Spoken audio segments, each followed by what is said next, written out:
Welcome students. Today we are going to learn about solar cell. So as we know that solar cells are also called as a photogalvanic cell or photovoltaic cell.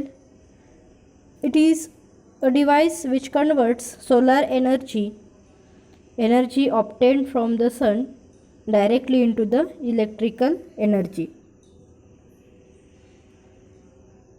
So what is principle of the solar cells? The solar cells working based on the principle of photovoltaic effect. So what is photovoltaic effect? That we'll see first. So photovoltaic effect is nothing but the generation of voltage across the p-n junction in a semiconductor due to absorption of light radiation is called as a photovoltaic effect. The generation of voltage across p-n junction diode in a semiconductor due to absorption of light energy is called as a photovoltaic effect. So here light energy is as shown in the diagram, which is allowed to fall on n-type semiconductor of the p-n junction diode. This is p-n junction diode, this is p terminal, this is n terminal, and here the n terminal is connected to the electrical power device and positive terminal is also connected like this. So when light is made to fall on the n-type semiconductor, this light energy get absorbed by the n-type semiconductor and it is transferred through the depletion region to the p-type semiconductor. This effect is called as a photovoltaic effect and this device is called as a photovoltaic device or photovoltaic cell. So how the construction of solar cell is done? The solar cell's construction is done with the help of a p-n junction diode. It consists of p-type semiconductor and n-type semiconductor. So out of this, n-type semiconductor acts as a emitter layer and p-type semiconductor acts as a base layer. The two layers are sandwiched and hence there is a formation of a p-n junction. The surface is coated with the anti-reflection coating, anti-reflection material, so that to avoid the loss of incident light energy during the reflection. So this is the actual construction of solar cell. So here solar radiations are shown by these arrows. Then solar radiations are also called as photon light by the Planck's quantum theory. So this is glass lens.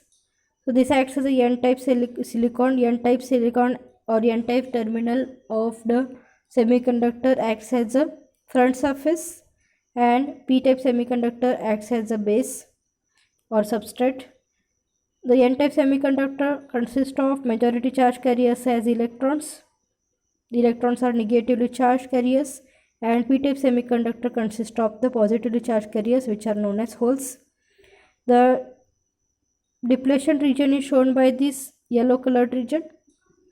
The n-type semiconductor is connected to the power or load resistance and p-type semiconductor is also connected to the load resistance. The PV cell symbol is shown here. Photovoltaic cell symbol is shown here. It is available to get light energy. The arrows indicates that it is allowing the light energy to fall on it. So metallic contacts are drawn from p-type and n-type semiconductors. So here what happens when light energy is allowed to fall on the n-type substrate, n-type semiconductor.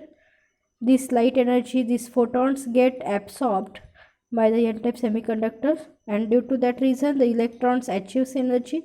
Electrons comes into the excited state and therefore by getting the energy they crosses the depletion region and comes to the p side.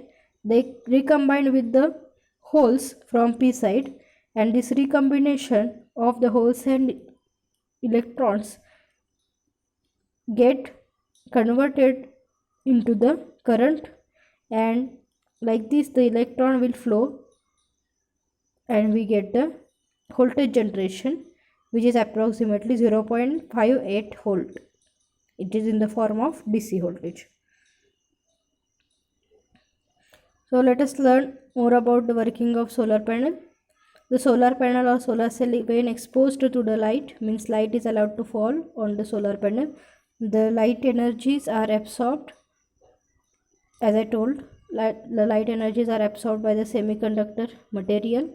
Due to this absorption of energy, the electrons are liberated and produce the external DC current. The DC current is converted into 240 volt AC current using an inverter for different applications. This is the actual working of solar cell. How does the solar cell works? Again, the structure of solar cell is shown. Front contacts glass cover is there so that to allow the light energy. Then the solar cell N-type semiconductor has free electrons.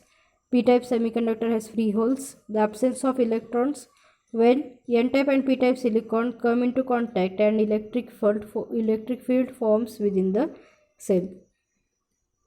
This is P-type's positive silicon, N-type negative silicon. Back contact and front contact is shown here. Anti-reflecting coating is used here.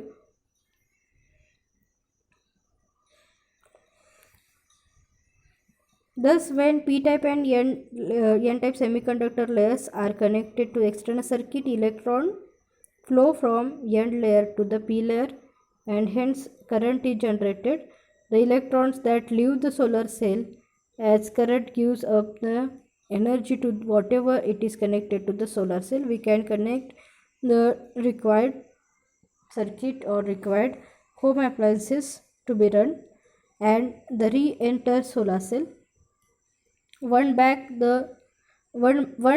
in the solar cell, the process begins again. There are three types of solar cells: monocrystalline silicon cells, polycrystalline silicon cells, and amorphous silicon cell.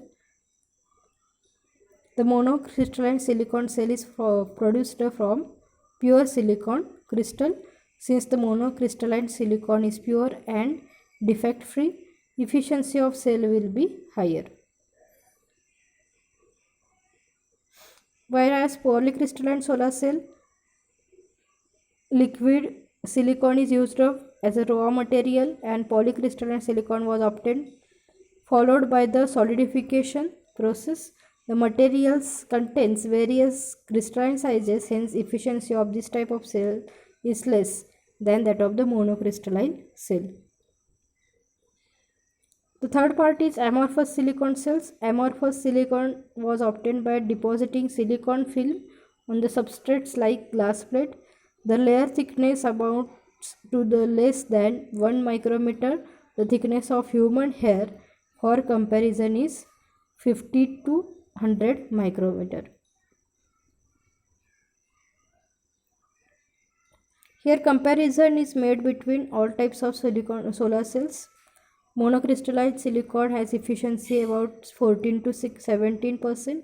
Polycrystalline has 13 to 15% and amorphous has 5 to 7. So out of these all, monocrystalline silicon has the greatest efficiency, that is 14 to 17. Okay, thank you students.